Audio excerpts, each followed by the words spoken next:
That's right, everybody. After 5 years, Quah Order, Issaquah PD's very own podcast, is back. Join me, Officer Alex Helms, the Community Resource Officer, as I share some fun stories, some safety tips, and provide an inside look of the police department. But first up, the Crime Blotter.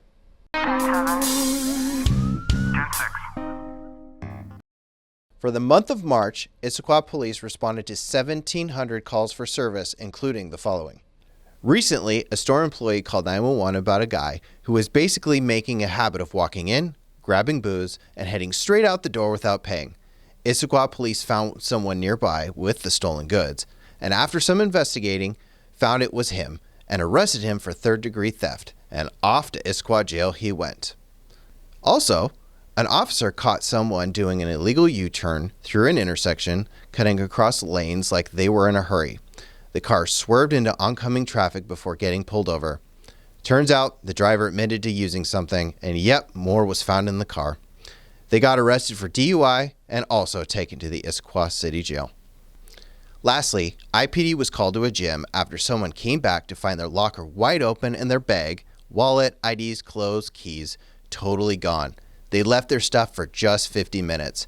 The case is still under investigation, but here's the takeaway. Next time, leave the valuables at home or keep them on you while you work on those gains. This brings us to this month's crime tip.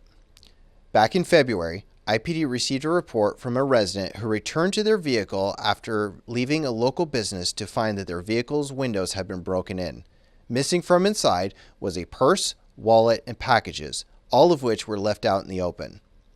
In 2024, IPD received roughly 220 cases from thefts from vehicles, 60% of which were from vehicles left unlocked. As a friendly reminder, we want to make sure that you lock your cars as you're walking away from them, but also not leaving valuables inside that are easy to steal. On this episode of the podcast, we are super lucky to have Chief of Police Paula Schwan join us and take time out of her busy day to come answer some questions. Chief Schwan, thanks for joining us. Thanks for having me. Of course. So starting at the very beginning, tell us about yourself. Who are you? How did you get here? Well, my name is Paula Schwan. I've been in law enforcement since '93. I started as a corrections dispatch and moved to dispatch from there. Then I became a deputy in Idaho. Then I moved across the state and became a part of the U.S. Marshals for 3 years. Wasn't a super fan. It's not like you see on TV. And I moved there to the Fife Police Department. Okay. And I was there for 13 years. I did many different roles. I was an FTO. I was a community resource officer. I was a school resource officer for 5 years and graveyard sergeant. And then the position opened up here in Issaquah, and my staff said that they felt like I should maybe be doing a little bit more and could be in administration. And so I put in for the position and was thankfully selected. And then the chief retired from here, and I became the interim chief and put in for the permanent position and was selected. And there we are for almost 3 years later. Okay. Any key moments that you'd like to share along the way? There's a couple. I think one of the biggest ones would be being a school resource officer, which unfortunately we don't have anymore, and I think was a very major role in connection with some of the youth. Mm-hmm. There was a gang member, and I had offered things to a lot of different members of different gangs, mm-hmm. And school members that I had offered to this one student. He found out he wasn't going to graduate. I told him I would work with him. I wouldn't tell him how to get out of anything, but that I would tell him, how to work through stuff. And the only thing I ever requested is you don't lie to me, and if you have a meeting with me, you let me know before that meeting if you can't make it. And he was willing to do that. He ended up graduating. He ended up going to TCC. Now he has his master's degree, and now he works for actually the city of Fife. That's awesome. And so that was pretty huge, and he is considered my son. His son is my grandson. Yeah. So to go from a gang member to a family member of a police officer, pretty extreme change. I didn't replace his mom, but he's definitely family. And so that's a pretty significant moment when if you're a police officer and you can significantly impact at least one person in a drastic way, I think you've had a successful career, and that's a really big thing. So that would be one. I would think the other one that would be pretty significant was I had the opportunity to possibly go somewhere else versus staying here in Issaquah. And I chose to stay here because of the people that I was working with. When the chief position came open, there was a significant drop in our staffing. And having that opportunity to work with the people that are here and were here at the time and have rebuilt this organization and our department is huge. And they've done it in an amazing way because they care about not only each other, but the community and this profession. So those are two major significant pieces that I think were huge in my career. Who or what has been the biggest influence or impact on you during your career? It's funny because you can learn things from people that are positive influences, and you can learn things from people that are negative influences. I've had some great supervisors, and I've had some not so great supervisors. I'd said the biggest impact would be the support of my spouse. My husband was a police officer of a different agency. He's retired now. He has always been supportive in there, and my family, my children, would be. They've always been supportive, especially working holidays, nights, all different shifts, never being there for their sports all the time. So that would be one big thing. I think another huge impact I had a specific supervisor who, I have a superpower of ADHD, and I think outside the box often and try and be a little bit more of innovative, I guess is the best word, thinking different ways to do different things. And I had a supervisor that was pretty amazing, and he was an assistant chief at the time, and he supported me in other people would complain about how I did something, and they said, did he get the job done? Did she violate anything? And he was supportive in letting me just be me and be innovative and think of different ways and getting things accomplished. And so I think those people, and then again, you learn from those you don't want to be. There's things you don't want to do. Right. And those were, there were a few of those along the way as well. Out of all the law enforcement agencies in the state of Washington, you're amongst less than a handful of leadership that is female. How has the culture been from when you started to how it is now as a female in law enforcement? Definitely still a male-dominated profession, but what I've learned over the years is I was the first female in the history of the department. I have a lot of firsts, and I didn't realize that until my daughter asked me when she was doing a school paper several years ago.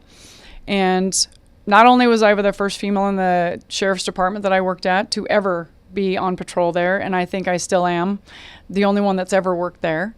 I was the first female to become a sergeant in Fife.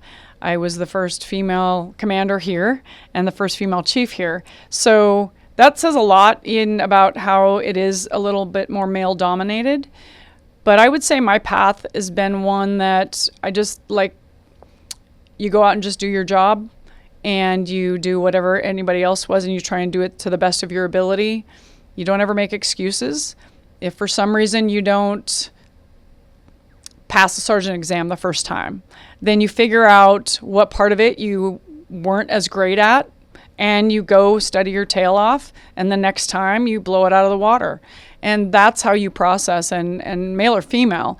But for a female specifically, that's how you get your job done. You want people to have confidence in you, then do your job well. Have pride in what you do. You can ask anybody that knows me. Incompetence is one of my biggest pet peeves, or my hot button. So I don't care what job you do. I don't care if you're a food server. I don't care if you drive a bus. I don't care. It doesn't matter. Whatever you do your job with pride and do it well. And I think that's some of the biggest things. As far as female administration, there's a lot of, I think, people that have worked their way as far as females go in administration. You're correct, though. There aren't too many that actually get to be chief.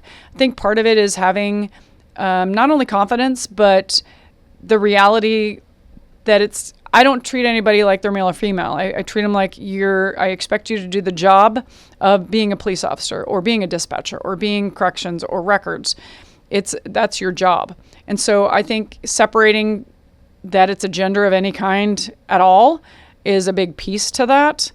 And being very direct. I think that's another part that has benefited me in being direct. So I don't like drama. I'm not a drama person. I'm probably, as you know, one of the most straightforward people you'll ever meet. Absolutely. There's no guessing. I don't hide my emotions super well.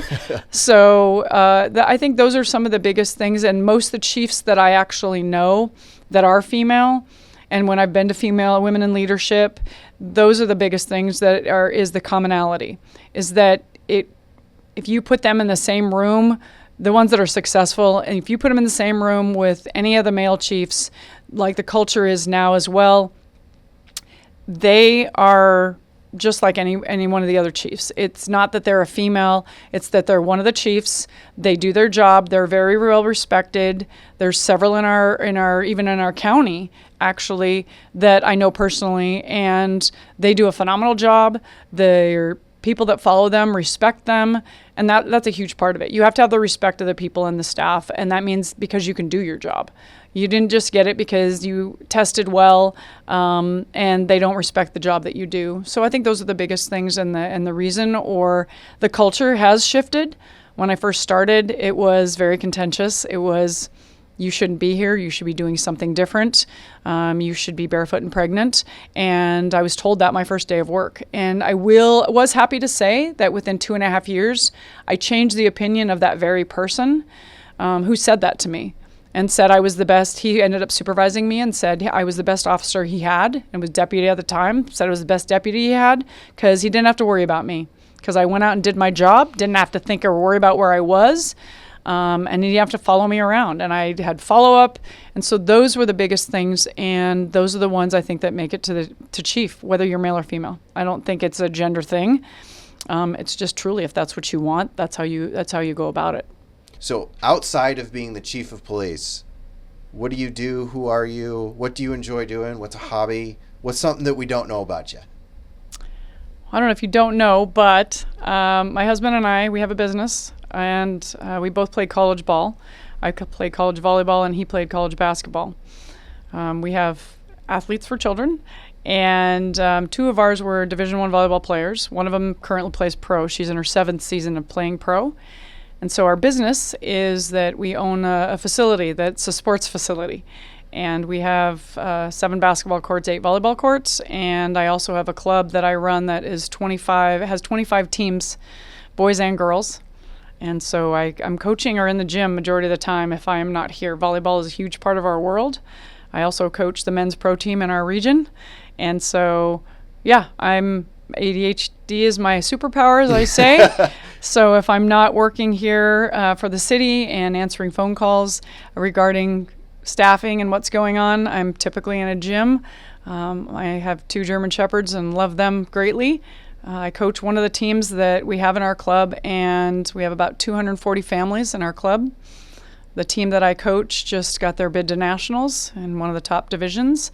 So, yeah, I help kids get recruited so they can go on to college and fulfill their dreams and create a safe space for them to participate and play. We have probably around 1,000 people in our gym on every weekend. So it's a very, very safe space. I wish they had something like that when I was younger that people could come to and play sports. We have people in our facility till 11:30 at night sometimes. Thankfully, I have amazing staff. I have 54 coaches. So, volleyball is pretty much the world that I live in when I'm not in law enforcement, and has been for 30 years probably, the same amount of time. So I've been doing both the whole time. It's not like it's new and it takes away. I've learned to balance and it be just part of every day. What is something that you look for when you're looking to hire a future officer or a dispatcher or a corrections officer or even a supervisor in the department? Sometimes can be different, but typically one of the biggest things is you have to be a little bit open-minded if you haven't been in this profession before. People don't realize, and it's not like you see on TV. You can't solve a crime in an hour. There's a lot more paperwork that goes into this. I've had an officer even that I've hired that actually made that statement. They didn't realize how smart you have to be a cop because of all the things that you have to know between the laws and the paperwork and the procedures and probable cause. And it's a lot. It is a lot. So teamwork is a big thing. Open-minded to the profession, understanding of humility, understanding is a big thing. By understanding, I mean being able to be kind. Understanding meaning you can have a little bit of, when I interview somebody, having different way of doing things. So I can ask you, do you know your ABCs? You can tell me no. But if I ask you, do you know the alphabet? That you know what that means. Asking questions in a different way to get different answers, to make sure people are understanding what you're asking. And because there's sometimes going to be language barriers. There's times there's just going to be ways people have learned differently, different cultures. So people that are a little bit adaptable, and that's another part to it, and that have had some life experience. Those are some real pieces. If you've lived at home the whole time and haven't lived out in the world or even been out to, just as an example, not only this thing, but been and lived at college by yourself. That's kind of a big thing because you need to have some life experiences to understand some of the world experiences that other people you're going to be helping or working with have come across. So those are, I guess, the more general things that I'm looking for across the board for all the positions that you mentioned. Okay. Which, personally, I can confirm as somebody that's sat in a chief's interview with you, for clarification, Chief Schwan hired me back in 7 years ago when I was coming from another agency and you were a commander at the time. So I know what those interviews are like. And, I've always respected the questions that you ask because they're bigger than just good fit questions. They're about longevity and truly if you fit into the culture of the department and being very respectful of what we have going on that's been good and maintaining that. So why should someone come work for IPD, in your opinion, as the chief? Our department, I think the staff is one of the biggest reasons. The council and the administration support our IPD greatly. Obviously, there's always constraints in every city, in every department. Everybody has their stuff, as you call it. But the reality is the people here truly like to be here. We do everything we can to make it a good working space. Everybody's respectful of each other. I've worked for six different agencies, more because moving or advancement than anything, and moving by meaning across the state, and then going from federal to local. So it wasn't that I just didn't like where I was working. That's not what the changes were for. But working for so many different agencies, I've seen what it's like in other places. And a lot of people think that it's always like the grass is greener over the septic tank. And it's just not. That's the reality. That as much as people here, they really look out for each other. They work together. You know who you're working for. The fact that we have all the different divisions. We have our own dispatch center. We have our own jail. So when me as a police officer, when I want to have to respond to a theft third call or a trespass or a DV, I don't have to drive an hour to take them to a jail. I can actually enforce that law that they've broken. Not always. It doesn't mean officers have their discretion. They can cite and release if they choose to. If it's someone's has no background, or if it's someone we haven't dealt with before, or they're being cooperative for the most part.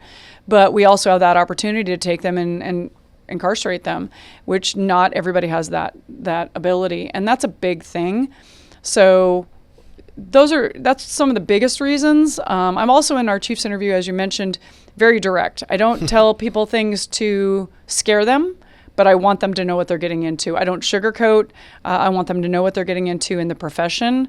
I want them to know what they're getting into. And I think that's another part, is that our administration is very forthcoming with all that would be expected. And we have good follow-through. We also really enforce and emphasize training quite a bit and working to always better our policies. And so we also work with our staff versus just dictating what they do, because we want them to be a part of the solutions. So I think those are the biggest reasons, and our admin's present. And so I think those are all big, huge reasons that I've heard, and for myself, why I didn't like working for different agencies when I was there.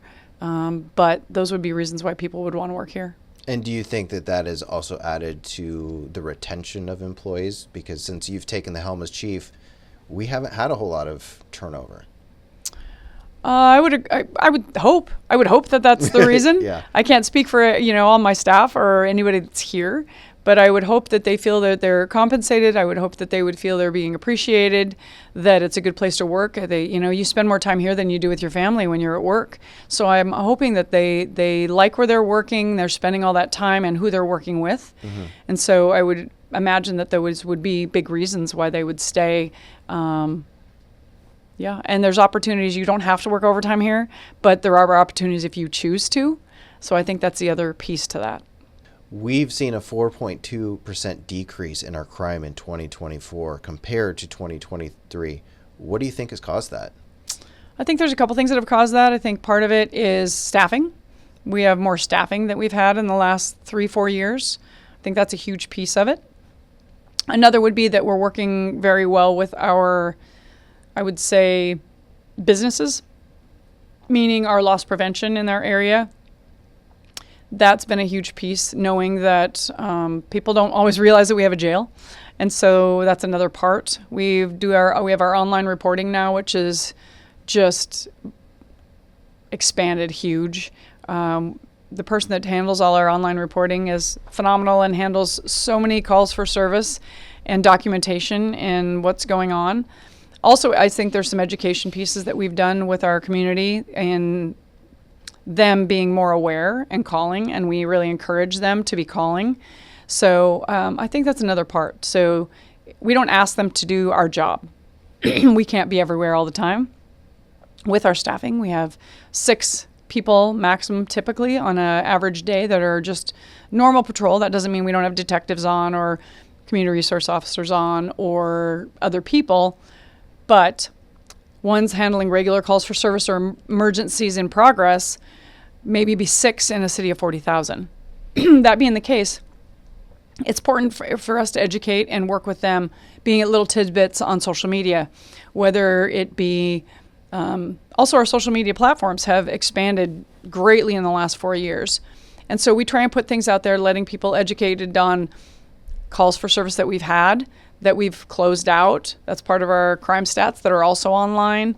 We let them know of the work that we are doing. We do our best to follow up when we can and when we do have information.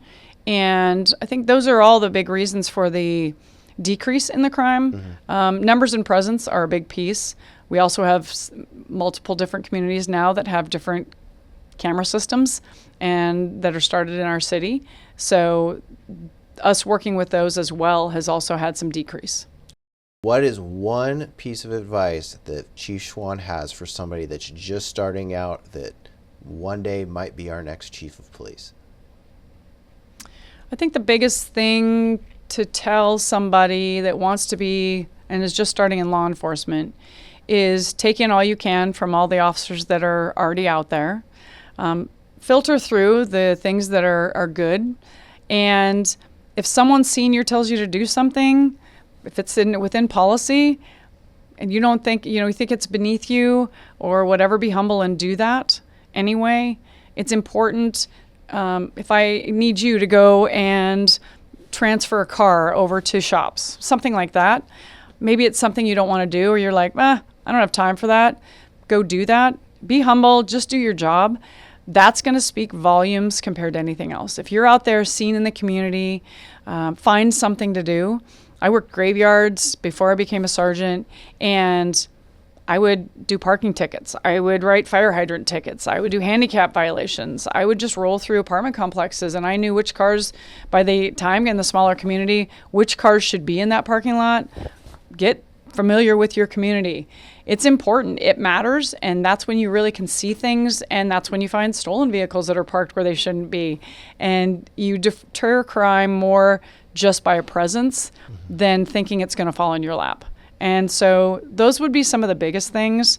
And then figure out a way to make a difference. I often did a lot of the jobs that nobody else wanted to do. And you can be made fun of for doing the jobs that nobody else wants to do. People can be skeptical of the work that you do. Those things matter. The things that someone's got to be doing them. And those are the ones that are actually appreciated a lot as well. All the solving of the crimes matter as well, but people need to be doing all the pieces. And so it matters that you're willing to do whatever. You get paid the same whether you write a parking ticket, you are sitting on the perimeter of a case that you want to make sure people are being safe, or if you're solving a homicide. You get paid the same, and they matter. It may be someone's worst day, the crime that has been committed by something stolen from their vehicle.